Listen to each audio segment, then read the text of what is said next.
강원도의 핵심 사업으로 알펜시아와 레고랜드 사업이 꼽히는데 사업 주체인 강원도와 강원도개발공사 간 입장차가 감지되고 있습니다. 도내 학교폭력 가운데 학생들 간 성폭력 피해가 이어지고 있어 예방대책 마련이 시급하다는 지적이 나옵니다. 아프리카 돼지열병 때문에 음식물 쓰레기를 돼지 사료로 사용하지 못하게 되자 음식물 폐기물이 갑자기 늘어나 처리에 문제가 생겼습니다. 춘천시 신부급 소양7교가 내일부터 임시 개통합니다. 하지만 자전거도로 연결 공사로 세월교는 차단됩니다.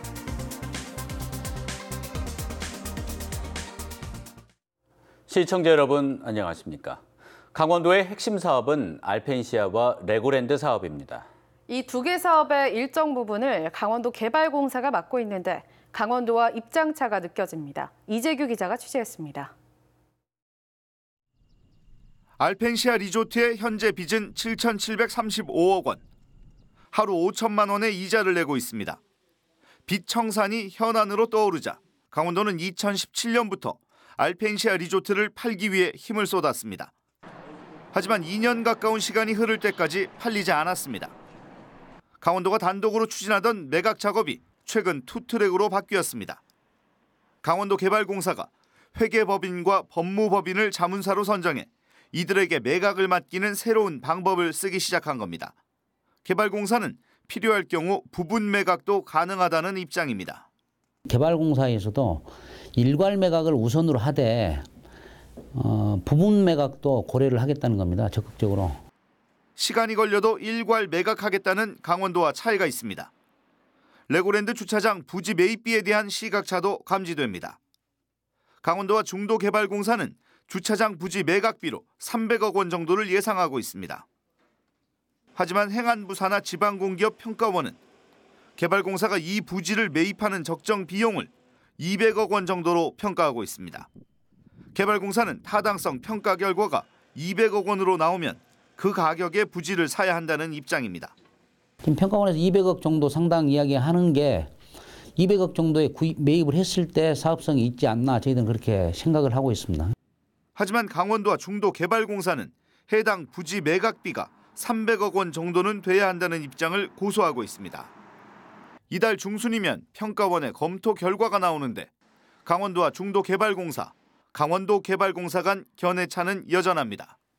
강원도와 도개발공사가 이 같은 입장차를 극복하고 합리적 대안을 찾을 수 있을지 주목됩니다. MBC 뉴스 이재규입니다. 가해자가 없으면 피해자도 없다. 학교폭력 피해가 발생한 뒤에 사후 처리보다 예방 쪽에 무게를 두자는 의미인데요. 학교폭력 중에서도 학생들 간의 성폭력 피해가 이어지고 있어 어느 때보다 예방이 강조되고 있습니다. 허주희 기자가 취재했습니다.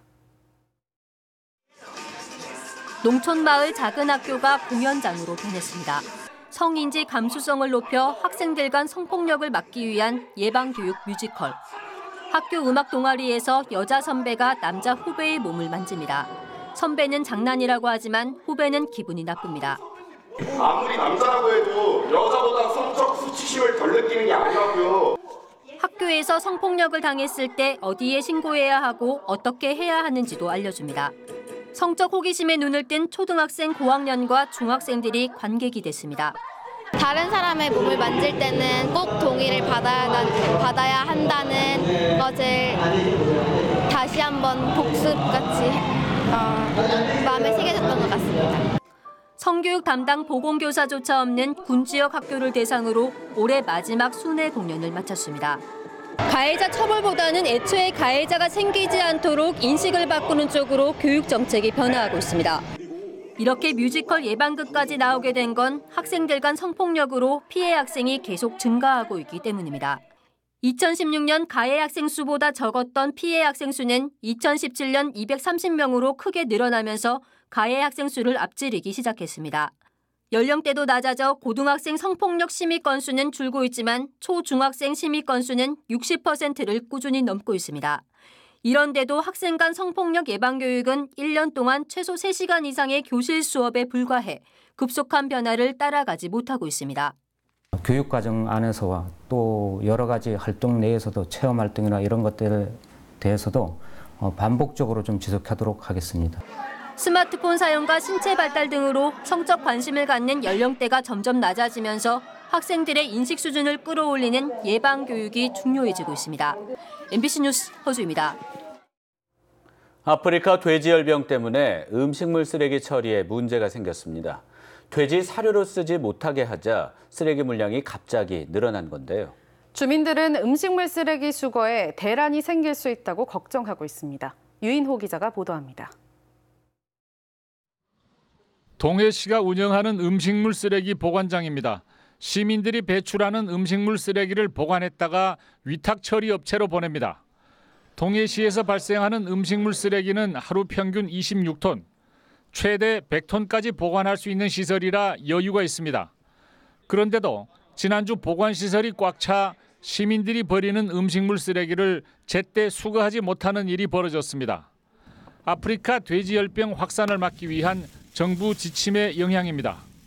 돼지 사료로 공급하던 음식 폐기물이 중단 조치가 내려졌습니다. 그러다 보니 이걸 정상적으로 이제 음식물 폐기 처리 시설에서 처리를 하다 보니까 갑작스레 처리 물량이 폭주를 하다 보니까 악화일로였던 상황은 주말을 거치면서 약간 호전됐습니다. 쓰레기 수거를 못한다는 아우성에 위탁업체가 일부 가져가고 일부는 폐기물 단지에 매립하면서 숨통이 트였습니다. 하지만 여전히 불안한 상황입니다. 위탁업체들의 처리 능력이 제한돼 있고 매립은 인근 주민들의 반발 우려 등을 안고 있기 때문입니다. 계속 하기는 좀 어려울 것 같고 남는 부분에 대해서 최소한의 매립을 해야 될 것 같습니다. 관계자들은 자칫하면 음식물 쓰레기 수거에 대란이 생길 수 있다고 걱정하고 있습니다. MBC 뉴스 유인호입니다. 길을 걷다 보면 새마을 깃발이나 산불 방지 깃발과 같이 홍보나 예방 차원의 깃발을 많이 볼 수 있는데요. 이 깃발들이 시민들의 동의 없이 설치되는 데다 깃발 설치에 투입되는 비용도 만만치 않아 예산 낭비 아니냐는 지적도 나오고 있습니다. 보도에 정다혜 기자입니다. 원주의 한 공원. 끝이 보이지도 않는 저 멀리부터 새마을기가 촘촘히 세워져 있습니다. 공원 초입구에서 공원 언덕 끝부분까지 온통 깃발이 둘러져 있어 이곳이 공원인지 헷갈릴 정도입니다. 지나가는 시민에게 어떻게 느껴지는지 물어봤습니다. 뭐 이렇게까지 달아야 되나 싶을 정도죠, 저는. 예, 올라오면서 쭉 봤는데 너무 막 이렇게 같은 초록색 깔은 깃발 계속 펄럭거리니까 깔끔하다는 생각이 안 들고. 새마을기가 특정 정치색을 연상시킨다며 이념적 거부감이 든다는 시민도 있었습니다. 눈에 보이는 것보다도 어떤 그 이념적인 문제가 더 대두가 될 것 같아. 이래서 미관상 보기 좋지 않다는 불만과 함께 홍보 실효성에도 의문이 제기됩니다. 산불 조심 깃발의 경우 산불 예방 효과가 있다는 원주시의 입장과는 달리 시내 산불 피해 면적은 17년도부터 꾸준히 늘고 있습니다. 시 예산으로 설치하고 있지만 설치 장소나 방법은 기준도 없고 민간단체 마음입니다. 지역 자생단체에서 그 소공원이나 교장 난간에다가 이렇게 부착하는 거죠. 돈을 버는 건 없고요. 원주시가 새마을 깃발을 설치하라고 관련 단체에 지원한 예산은 올 들어서만 300만 원. 다른 민간단체 역시 이 정도의 예산이 투입되는 데다 시에서 설치하는 산불 조심 깃발에도 500만 원이 투입됩니다. 원주시 곳곳에 내걸린 새마을과 바르게 살기, 산불 조심 홍보 깃발 설치에 올해에만 1,000만 원가량의 예산이 투입되고 있습니다. 한 해에만 몇백만 원의 예산이 투입되는 깃발 홍보 사업. 시민들의 불만은 물론 실효성에 대한 의문도 제기되고 있어 예산 낭비가 아니냐는 지적이 나오고 있습니다. MBC 뉴스 정다혜입니다. 강릉시 의회 현직 부의장과 전직 의장이 농업기술센터에서 무상으로 묘목을 받았습니다. 강릉시에 수차례 제보가 들어갔지만 무마했다는 의혹까지 불거지고 있습니다. 이용철 기자가 보도합니다.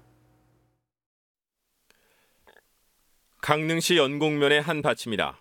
가시가 없어 수확하기 쉽고 먹기에도 편한 특용작물인 민가시 개두릅 묘목들이 1m 안팎까지 자랐습니다.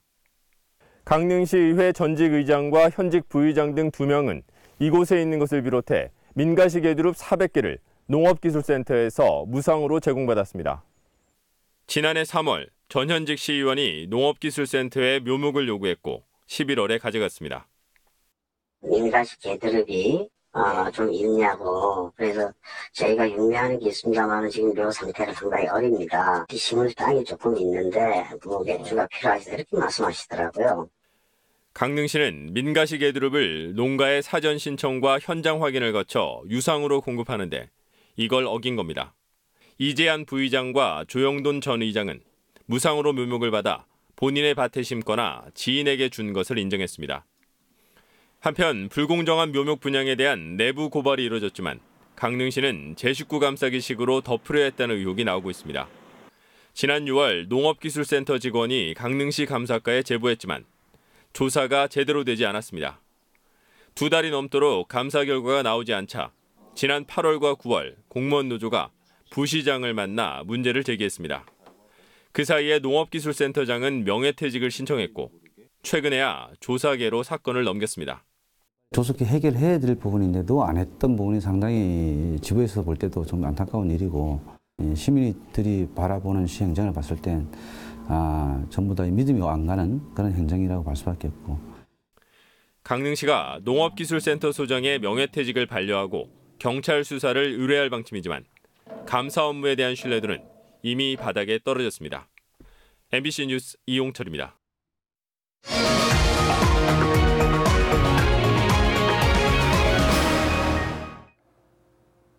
겨울철 구제역 방역을 위해 소, 돼지, 염소에 이어 젖소까지 구제역 백신 항체 검사가 이루어집니다. 농림축산식품부는 지난달 소, 돼지, 염소 등 우제류에 대한 구제역 백신 항체 검사에 이어 이달부터 12월 말까지 도내 270개 농가를 포함한 전국 5,500여 젖소 농가에 대해서도 항체 양성률 검사를 한다고 밝혔습니다. 농식품부는 이번 검사에서 구제역 백신 항체 양성률 80% 미만의 젖소 농장에 대해서는 과태료를 부과할 계획입니다. 100년 전 만세운동이 일어났던 도내 6개 학교에 독립운동 기념 입간판이 설치됩니다. 강원도교육청은 오늘 원주초등학교를 시작으로 춘천고와 소양고, 양구 해안초, 홍천 모곡초, 고성 간성초 등 6개 학교에서 학생 독립운동을 기억하는 제막식과 특강, 전시회를 진행합니다. 도교육청은 우리 지역, 우리 학교에서 일어났던 독립운동의 역사를 학생들이 느낄 수 있도록 독립운동에 대한 역사와 인물을 지속적으로 발굴할 계획입니다. 자유한국당 강원도당이 내년 4.15 총선 준비체제를 본격화하고 있습니다. 자유한국당은 당협위원장을 맡고 있는 현역 의원 4명과 원외 당협위원장 2명, 현역 의원 2명 등 총 8명에 대한 당무감사를 실시하는 등 전체 당협위원회를 대상으로 한 당무감사를 끝냈습니다. 이와 함께 올해 말까지 도내 지역구별 여론조사도 마무리할 계획입니다. 원주지방국토관리청은 춘천시 신부급 소양 7교를 내일부터 임시 개통한다고 밝혔습니다. 소양 7교 임시 개통은 자전거 이용 연계성을 위해 소양 7교 좌측 기존 자전거 도로와 소양 7교 내 자전거 도로를 연결하는 공사가 필요해 이루어졌습니다. 자전거 도로 연결 공사로 인해 군도 2호선의 세월교는 차단되고 세월교 이용 차량은 신설 교량인 소양 7교를 이용하게 됩니다. 소양 7교는 폭 15.9m, 총 연장 260m 규모입니다. 춘천시가 농촌마을과 시내를 운행하는 희망택시를 확대 운영합니다. 춘천시는 서면과 동산면, 남면 지역이 희망택시 운행 지역에 새로 포함된다며 앞으로 8개면 34개 마을까지 희망택시 이용 범위를 확대할 계획입니다. 희망택시는 이장 등 대표자에게 전화로 배차를 요청해 마을 집결지어서 탑승하면 되고 이용요금은 한 사람당 1,000원입니다. 올해 9월까지 춘천 지역에서 희망택시를 이용한 시민은 8,690여 명에 이르고 있습니다. 강원학교 비정규직 연대회의와 민주노총 강원지역본부가 학교 청소년의 정년 추가 유예를 요구하며 강원도교육청을 향한 2차 투쟁에 들어갔습니다. 이들은 도교육청이 65살 이상은 물론 65살 미만 근로자의 추가 유예 기간을 받아들일 때까지 농성을 이어가겠다며 단식은 고령의 청소년을 대신해 민주노총 강원본부장이 대신 진행한다고 밝혔습니다.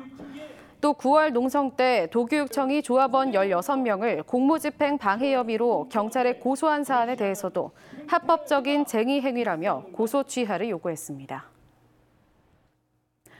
춘천 문화방송과 자매 방송사인 중국 항주방송 사원 교류단이 오늘 오후 춘천에 방문했습니다. 중국 항주방송 교류단은 오늘부터 춘천 문화방송의 방송 프로그램 제작과 뉴스 보도 과정, 직원들과의 대화 등을 통해 한국 방송 시스템을 배우게 됩니다. 또한 남이섬 등 강원도의 주요 관광시설과 서울을 둘러보는 3박 4일간의 연수 일정을 보내며 지역방송 발전과 상호교류 협력 방안을 협의하게 됩니다. 사상 첫 아시아 챔피언스리그 ACL 진출을 목표로 한 강원FC가 이제 파이널 A 2경기만을 남겨두고 있습니다. 리그 5위인 강원은 오는 23일 춘천 송환스포츠타운에서 4위인 대구와 올해 마지막 홈경기를 치릅니다. 이어서 12월 1일 리그 2위인 전북과 파이널 A 마지막 승부를 펼칩니다. 최대 4위까지 주어지는 아시아 챔피언스리그 진출권을 따내기 위해 강원은 남은 2경기에서 선전하고 서울과 대구 등 다른 팀의 경기 결과도 따져봐야 하는 상황입니다.